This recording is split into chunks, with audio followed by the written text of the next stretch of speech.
दोस्तों जय माता दी। आज हम बात करने वाले हैं कर्क राशि के जातकों से कि 15 जून से 15 जुलाई तक का समय उनके लिए कैसे बेहतर से बेहतर फल कथन लाए। इस ग्रह गोचरीय व्यवस्था में उसके लिए वो क्या करें। इम्पोर्टेंट बात यह है कि ये 30 दिन हमें बेहतर बनाने हैं। कभी ठंडे कभी गर्म जात को, कभी खूब खुश तो कभी दुखी रहने वाले जात को, कभी बहुत विनम्र और कभी गुस्से में रहने वाले जात को मैं आपके लिए ये बात कर रहा हूँ कि ये 30 दिन, ये सूर्य मंथ 15 जून से 15 जुलाई, ये समय हम बेहतर से बेहतर कैसे बना लें, क्योंकि ये ग्रह गोचरीय व्यवस्था हमें कुछ हमारे कर्मों की दिशा का संकेत दे रही है और उन संकेतों का यदि हम पालन करें तो ये 30 दिन हमारे लिए बहुत अच्छे हो सकते हैं। तो ध्यान से सुनिए, समझिए एक एक बात। हम सबसे पहले लग्न की बात करते हैं। तो लग्न में तो चंद्रमा है और चंद्रमा तो हर 2.25 दिन में राशि बदलते रहते हैं, तो ये थोड़ा सा व्यक्तित्व में उतार चढ़ाव जरूर आएगा। एक बात ध्यान से सुन लीजिए आप कि कृष्ण पक्ष की जो 11 तिथि है, वहां से शुक्ल पक्ष के पंचमी तिथि तक चंद्रमा क्रूर ग्रह होते हैं। आप में गुस्से की थोड़ी अधिकता जरूर रहती है। तो अपने व्यक्तित्व में एक यूनिफॉर्म एटीट्यूड या बिहेवियर लाना है तो आपको शंकर भगवान की पूजन करते रहना चाहिए। और एक बात बहुत इंपॉर्टेंट है जो आपको ध्यान से सुननी चाहिए, वो ये है कि यदि आप चांदी के गिलास में पानी पी सकते हो तो ये आपके लिए बहुत फायदेमंद होगा। तो चलिए हम इस भाव की बात करें। इस भाव की सबको जरूरत है, पूरी दुनिया को, पूरे ब्रह्मांड को जरूरत है।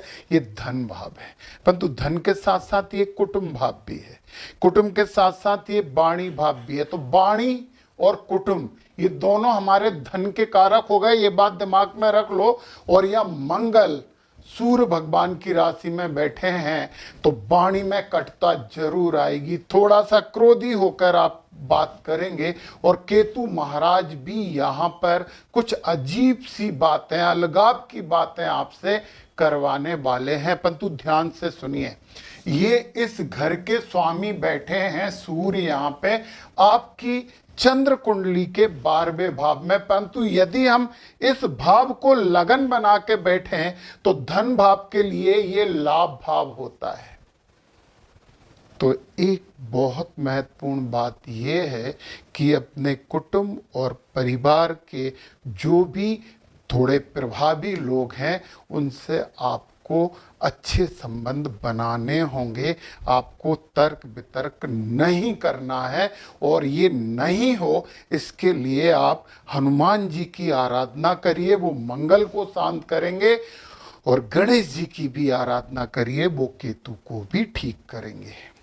हनुमान जी और गणेश जी की आराधना आपके धन की वृद्धि कर सकती है। आपको अपने कुटुंब और परिवार से अच्छे संबंध रखने ही होंगे। यदि आपको धन चाहिए तो आप कुछ भी करो, आप जमाने को, किस्मत को और इसको दोष मत दो। अपने परिवार और कुटुंब से अच्छे संबंध बनाओ, विशेषकर जो ज़्यादा प्रभावी है उनसे तो बहुत अच्छे संबंध बनवाइए।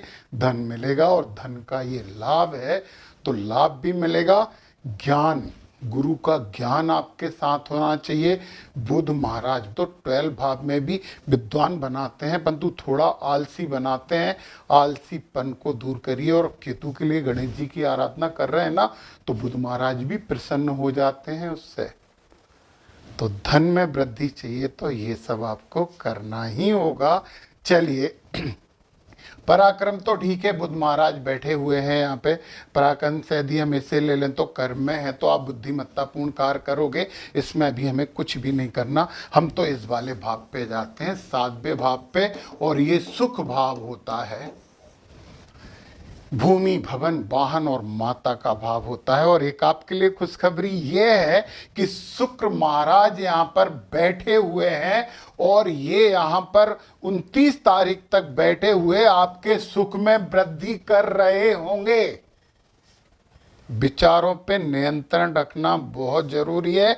माता का सम्मान करिए और माता के समान महिलाओं का भी सम्मान करिए, आपको निश्चित ही सुख प्राप्त होगा। अपने व्यवहार में थोड़ा सा परिवर्तन करके आप सुखी हो सकते हैं, तो करिए। तो विचारों को शुद्ध रखना होगा। अब आनंद और बुद्धि के भाव में आ जाएं। इसके स्वामी बैठे हुए हैं यहाँ पर मंगल दूसरे भाव में। तो बुद्धि तो धन के लिए चलेगी, परंतु ये है कि संतान से, यदि आपकी संतान है तो संतान से थोड़ी बहुत वाद विवाद आर्गुमेंट हो सकता है। तो इस महीने उनकी बात मान ली जाए, ज़्यादा प्रेशराइज नहीं किया जाए।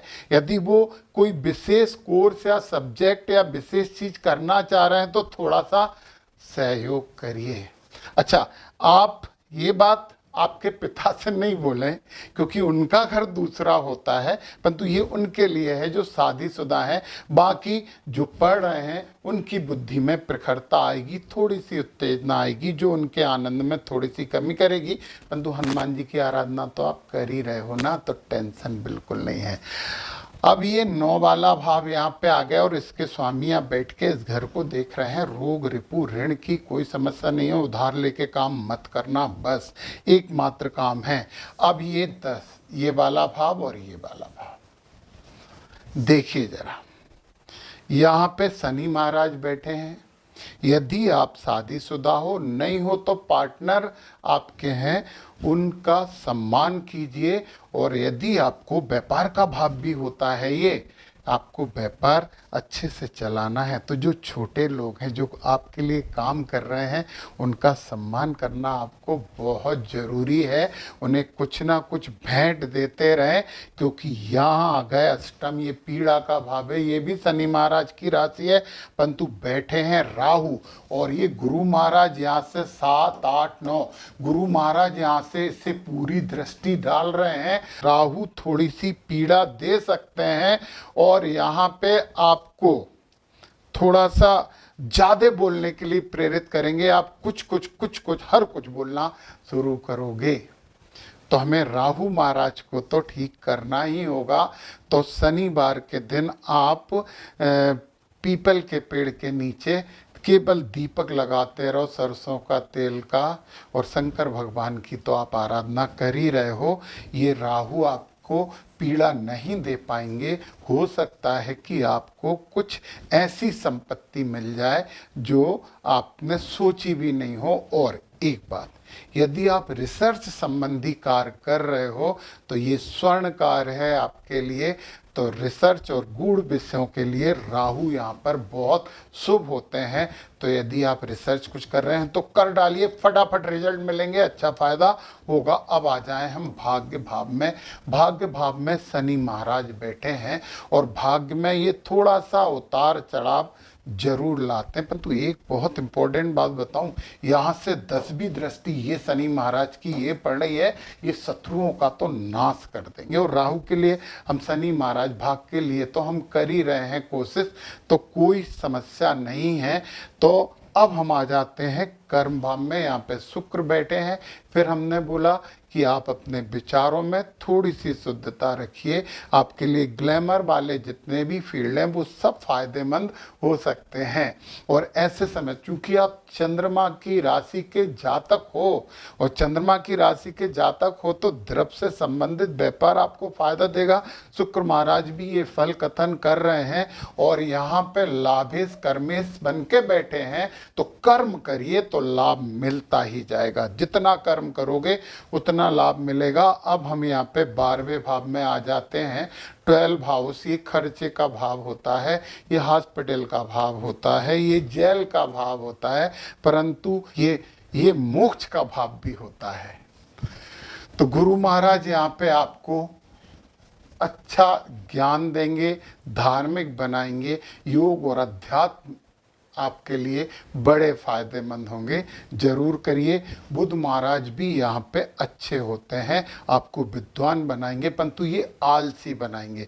तो आपके लिए तीसरी सबसे बड़ी रेमेडी और उपाय क्या है कि आलसीपन नहीं करिए, कोई भी काम फटाफट निपटाने की कोशिश करिए, क्योंकि गुरु महाराज भी बुध भी यहाँ पे थोड़ा आलसी बनाते हैं। और ये जो ग्रह गोचरीय व्यवस्था है, ये एक बात और कह रही है कि यदि आपको कहीं कार्य करने का मौका मिल रहा है जो घर से दूर है, तो इसे आप स्वीकार कर लीजिए, आपको फायदा होगा, लाभ होगा और आगे सब कुछ अच्छा होगा। तो अत्यधिक संवेदनशीलता वाले कर्क राशि के जात को थोड़ी सी संवेदना को हमें कम करके अपनी ज़िंदगी में प्रगति की ओर चलना है। जो मैंने बताया है यदि आप वो करते हो तो बहुत अच्छा होगा। यदि आपकी कर्क राशि और पुनर्वसु नक्षत्र है तो बांस की पूजा करिए, बांस तो घर में रख लीजिए आप। यदि आप अश्लेषा नक्षत्र के हैं तो नाग केसर के पेड़ की पूजा करिए आप हल्दी चावल से। और यदि आप पुख या पुष्य नक्षत्र के हैं तो अंजीर के पेड़ की सेवा करिए, पूजा करिए, बहुत शुभता प्राप्त होगी और ये समय हमारा बहुत अच्छा गुजरेगा, जो कि हम भी चाहते हैं और आप भी चाहते हो। जय माता दी।